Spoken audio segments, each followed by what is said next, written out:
La présidente. Alors, je vais, avec mes questions, ramener le ministre dans un coin qu'il a paru particulièrement apprécié pendant la partielle ayant mené à mon élection, c'est-à-dire la baie Lavalière, dans la magnifique circonscription de Richelieu. Le ministre connaît la situation. Il y a des agriculteurs, des producteurs agricoles dont les terres sont situées aux abords de la baie Lavalière, qui ont de plus en plus de difficultés à rentabiliser leur culture en raison d'une réduction de la période de retrait des eaux, résultat d'une hausse de la fréquence de pluies très abondantes, puis aussi d'une augmentation de la charge de sédiments dont les dépôts réduisent, sinon même bloquent l'écoulement des eaux. Le ministre a convenu, non sans qu'intervienne mon collègue de Berthier, qu'il fallait dédommager ces producteurs-là, parmi lesquels on retrouve une famille qui est dans une situation si critique qu'elle est acculée à la faillite. Alors, j'aimerais qu'on voit de plus près ce dédommagement.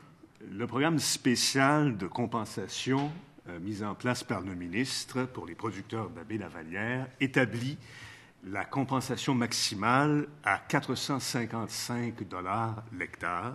Si le rendement est tellement faible qu'il ne vaut même pas la peine de récolter, il y a 100 $ de plus et 200 $ de plus pour un champ nouvellement ensemencé.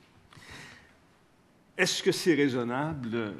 Ce n'est pas l'avis des producteurs concernés. Eux ne trouvent pas ça raisonnable. J'ai jeté moi-même un coup d'œil aux données de la financière agricole pour découvrir ceci. Ces données-là, elles révèlent que produire du foin sec coûte 950 $ l'hectare. Du foin sec, la culture à peu près la moins dispendieuse, la moins coûteuse. Alors, moi, ça m'apparaît loin du compte. Est-ce qu'il y a des montants supplémentaires accordés aux producteurs de la baie Lavalière qui m'auraient échappé? C'est ma question, Madame la Présidente, à Monsieur le ministre. Alors, Monsieur le ministre. Oh là là, c'est pas un des dossiers les plus simples auxquels j'ai été confronté. Je remercie le député de son intervention. À cette période-ci, l'an passé, je venais d'être assermenté ministre. C'est une des premières fermes, la ferme des Pauls, que j'ai visitée. Le coût d'eau l'an passé était supérieur au coût d'eau de cette année. Les inondations, c'était pire, là, ça varie d'année en année. Dans les intervenants impliqués, vous avez le propriétaire du fonds de terrain, qui est le ministère des Ressources naturelles à l'époque, qui est devenu le ministère des Terres et des Parcs aujourd'hui. Vous avez Canard Illimité, qui a construit le barrage et qui est responsable du barrage comme tel. Vous avez les responsabilités de la MRC en ce qui concerne le drainage des cours d'eau. Vous avez la responsabilité partielle, puis je le dis modestement, et je dis bien partielle, des agriculteurs qui, au cours des années, ont changé leurs pratiques culturelles. À l'époque, si on regarde les photos d'époque, dans cette région, vous aviez des cultures en pâturage. C'était la coutume. Il y avait des vaches, puis tu envoyais ça au pâturage. Aujourd'hui, c'est de la culture intensive en maïs et en soya. Donc, il y a un paquet de facteurs qui ont contribué à l'évolution du problème. Quand les gens, au début des années 80, ont décidé de bâtir la dame comme telle, le barrage, il y a une zone qui a été réservée par le ministère des Ressources naturelles comme zone inondable. Et à cette époque-là, les agriculteurs avaient été compensés pour cette zone-là. Et si l'eau était demeurée à l'intérieur de la zone compensée, je pense qu'on n'aurait pas eu de problème évolutif dans ce dossier-là. Étant donné que, année après année, comme vous l'avez mentionné, les sédiments se sont accumulés, autant dans la rivière Pot-au-Beurre que dans l'affluent de la rivière comme telle, les problèmes se sont aggravés. Vous avez 13 ou 14 producteurs, je pense que c'est 13 qui sont impliqués. Ils sont impliqués à des niveaux différents, dépendant où ils sont localisés jusqu'à l'embouchure de la rivière comme telle. La famille Paul est la plus mal prise. Je revenais avec une additionnelle parce que c'est un dossier, là, encore, puis je le dis, sur le plan humanitaire, Madame la Présidente, je vais plaider pour avoir plus de temps. Il y avait une conciliation vendredi passé avec la famille Paul et en vertu de la loi fédérale sur la conciliation avec les agriculteurs, mais je vais continuer. Retenez-vous. Je ne vais pas briser le règlement. Monsieur le député, c'est vous qui, Oui, qui Madame la Présidente, ma question était relativement précise. Là. Elle portait sur les dédommagements qui ne sont pas, de l'avis des producteurs concernés, au rendez-vous. Entre le quantum là, qu'ils avaient en tête n'est pas au rendez-vous. Le montant n'est pas au rendez-vous. Est-ce qu'il y a d'autres montants à venir? Et ensuite, je vais revenir au portrait que vient de dresser le ministre, là, parce que c'était intéressant. Si vous voulez parler strictement de ce qu'on prévoit pour cette année, je vais l'appeler, qu'on se comprenne bien, la politique du foin, est-ce qu'elle est adéquate? Moi, je ne suis pas un expert en production de foin, mais je sais qui a proposé, au niveau de la financière agricole, l'adoption de ce programme-là. Je n'étais pas sûr, moi non plus, qu'il était pleinement satisfaisant pour les agriculteurs. Donc, je suis allé dans la cuisine de la famille Paul, où les gens de l'UPA local puis les voisins cultivateurs étaient, puis on a discuté de ce programme-là. Mais moi, je ne veux pas faire porter un chapeau de blâme à celui qui l'a proposé ou à ce qui est arrivé là-dedans. Ça me semble correct pour certains producteurs. En fin de semaine, samedi matin, je me suis entretenu avec Christian Saint-Jacques, qui est le président de la Fédération de l'UPA de la région, et il est supposé de me faire parvenir ce qui ne fonctionnerait pas pour la famille Paul dans ces calculs-là, et aussitôt que je vais l'avoir, je vais le regarder attentivement, puis je vais le réacheminer à ceux qui, à la financière agricole, ont proposé le programme. Député Richelieu. Excellent. Je reviens au portrait que dressait Monsieur le ministre il y a un instant. Je sais qu'il y a un appel de projet pour un état de situation hydrologique et proposition d'aménagement pour la baie Lavalière et le bassin versant de la rivière Pot-au-Beurre, qui a été annoncé en janvier dernier. Moi, je ne peux qu'être favorable à la réalisation de cette étude si elle nous aide à mieux définir des solutions à long terme pour l'ensemble de la baie Lavalière. Mais moi, je pense qu'il y a des solutions à court terme qui doivent être envisagées pour certains problèmes plus aigus auxquels font face certains agriculteurs. Le ministre a nommé la famille Paul. Il a bien identifié les producteurs agricoles là, les plus en difficulté. On a dû vous expliquer, Monsieur le ministre, à quel point il est compliqué pour la MRC Pierre de Sorel d'entreprendre quelque action que ce soit, on pense à du drainage de surface, sans que ne surgissent toutes sortes d'entraves liées à des problèmes de juridiction et de partage de responsabilités. On vous l'a expliqué, vous en avez fait état vous-même. Est-ce que vous pouvez aujourd'hui vous engager à parler à vos collègues, le ministre de l'Environnement, le ministre des Affaires municipales, le ministre de la Faune, afin que cessent une fois pour toutes ces batailles de juridiction qui ressemblent bien plus à des prétextes pour ne rien faire et puis ne rien payer. Faire cesser ces batailles-là pour que la MRC puisse entreprendre des travaux d'urgence lorsqu'ils sont requis. Alors, les producteurs agricoles vous le demandent, puis moi aussi, je vous le demande. Monsieur le ministre. 2 éléments à la réponse. Vous l'avez évoqué vous-même. Le ministère a commandé une étude hydrogéologique.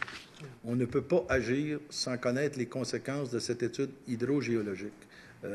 Vous êtes dans le bassin du lac Saint-Pierre, réserve de l'UNESCO, etc. Ça vous prend ça et à l'environnement, ils vont l'exiger. Je sais que l'UPA, de son côté, en a également commandé une. J'espère qu'on va concorder. Là. Et pour la planification de l'avenir, on a négocié tout l'an passé avec l'Union des producteurs agricoles. On est arrivé à une entente que j'ai signée au mois de décembre et que l'Union des producteurs agricoles a signé au mois de janvier. Corrigez-moi quelqu'un là, si je me trompe dans mes dates, mais je ne pense pas me tromper.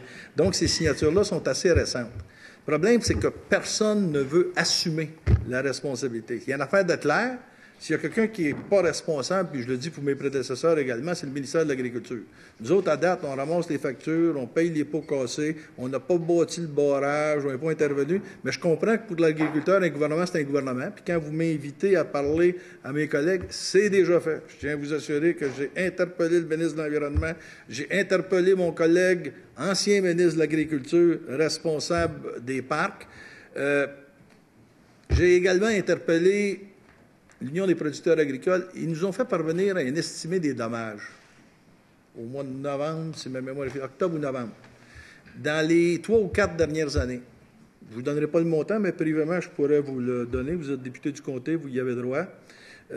Et il y a eu une rumeur à l'effet qu'il y aurait eu une mise en demeure envoyée au ministère des Parcs. Moi, j'ai vérifié avec mon collègue. Ils n'ont pas reçu de mise en demeure. C'est un article d'un journal. À un moment donné, il va falloir que les responsables soient, comment je pourrais dire ça, un petit peu poussés dans le coin. Ces gens-là, il y a une chose qui est sûre, c'est pas la famille Paul qui est responsable, puis c'est pas les voisins agriculteurs qui sont responsables. Il y a quelqu'un, en quelque part, qui a posé des gestes, qui a causé des dommages. Je ne veux pas me situer au juge, moi, qui entendra le procès, là, mais à un moment donné, il va falloir que quelqu'un tranche, puis rapidement, parce que sans intervention monétaire substantielle, il y a des familles qui vont sauter, puis des familles de 11e génération d'agriculteurs. Merci, M. le ministre. Monsieur le député de Richelieu. Oui, une dernière question pour ma part au ministre, Madame la Présidente. Le 10 mai 2013, votre prédécesseur, le député d'Abitibi-Ouest, avait fait l'annonce à Saint-Ours, dans ma circonscription, du nouveau programme Prime Vert, où était introduite une aide pour des projets collectifs visant la gestion de l'eau. Par exemple, 2 ou 3 producteurs partageant des fossés ou des cours d'eau pouvaient s'unir pour aménager des ouvrages de conservation des sols, des bandes riveraines élargies ou des haies brise-vent. Dans un tel cas, l'aide passait de 70 à 90 %. Dans la même veine, il y a le regroupement d'exploitations agricoles engagées dans un projet de gestion de l'eau par bassin versant qui devenait aussi admissible. On s'entend qu'une telle approche, ou que de telles approches, font partie de la solution au problème d'accumulation des sédiments dans la baie Lavalière. Ce que l'étude des crédits nous montre, c'est que le programme Prime Vert a été amputé de 5 millions de dollars. Est-ce que le ministre peut nous garantir qu'aucun projet améliorant la gestion des eaux en milieu agricole, notamment dans la circonscription de Richelieu, ne sera refusé pour manque de fonds? Monsieur le ministre. Madame la Présidente, je vais retourner encore une fois dans mon ancienne vie. J'ai déjà occupé les fonctions de ministre de l'Environnement et l'approche par bassin versant, puis je le dis bien humblement, là, ça a été implanté au moment où j'étais ministre de l'Environnement. Donc, ne me demandez pas si je crois ou si je ne crois pas là, à l'approche par bassin versant. Je pense que c'est la meilleure approche sur le plan environnemental. Maintenant, sans études hydrogéologiques, dans le cas qui nous concerne, ou sans les résultats de l'étude hydrogéologique, ça demeure strictement théorique. En ce qui concerne le programme Prime Vert, oui, moi, là, il ne manque pas d'argent dans le programme Prime Vert. Je pense que c'est ce matin qu'à la lecture des médias, j'apprenais qu'il y avait même un surplus accumulé dans ce programme-là. Fait que, on n'aura pas de problème à aller chercher l'argent s'ils ont un surplus accumulé, surtout dans un cas comme celui-là. Maintenant, la base pour l'avenir, c'est l'étude hydrogéologique. La base pour le passé, c'est de dédommager les gens qui ont subi des dommages pour éviter qu'ils perdent leur ferme. Puis la base pour l'année en cours, c'est de s'assurer que le programme de foin soit adapté à la réalité de terrain. Pour le passé, moi, je ne peux pas poursuivre le gouvernement du Québec, j'aurais l'air un peu imbécile. Pour le programme de foin, s'il n'est pas adapté, je peux recommander aux gens qui l'ont proposé, si l'UPA me démontre qu'il est améliorable, de l'améliorer. Et pour l'avenir, avec l'étude hydrogéologique, on va savoir sur quelle base s'en aller. Il y a même quelqu'un en autorité récemment qui me disait on ne s'en va pas dans la bonne direction si on s'en va vers le barrage. Il faudrait peut-être avoir un canal qui s'en va directement dans le fleuve.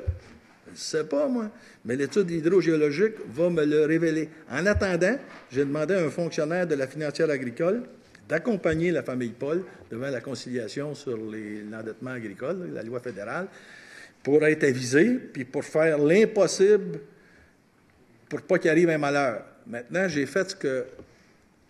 je m'en suis confessé une fois, je vais le dire publiquement, là, devant la commission parlementaire, j'ai utilisé le budget discrétionnaire du ministre de l'Agriculture pour indirectement venir en aide à la famille. Je passe maintenant la parole à la députée de Berthier.